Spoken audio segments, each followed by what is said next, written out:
مولانا محمد شهاب الدین سہروردی رحمہ اللہ فرمائی چې جذب داسې یو حالت دی پر چا باندې ژړا غالب سي پر چا باندې خندا غالب سي دا بل حالت دی څوک دونه د الله رب الجلال څخه په وهم کې راسي خپل کالي څیري کی دا بل حالت دی د جذب دارنګه التفسیرات احمدی کی علامه جیوان د نور الانوار مصنف دی هغه د جذب تعریف کړی دی دا تفاوت لري بعض خلکو ته په جذب کې ژړا ورځي بعض خلکو ته په جذب کې د شکر حالات راځي بعض خلکو ته د شوق ژړا ورځي بعض خلکو ته د وهم ژړا ورځي بعض خلکو ته د خپل پیر په ملاقات ژړا ورځي دا تفاوت لري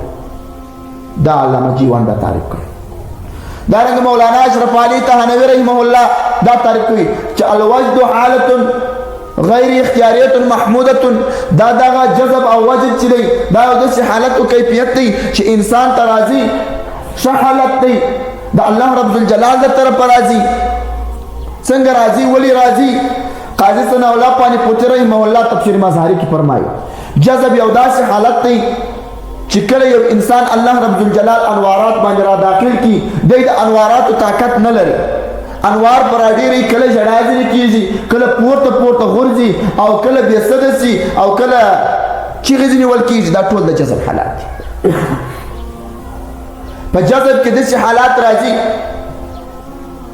چې شواروز به بیسد پروت وي په جذب کې داسې حالات راځي او تي به ژاړي په جذب کې داسې حالات راځي او تي به خوشاله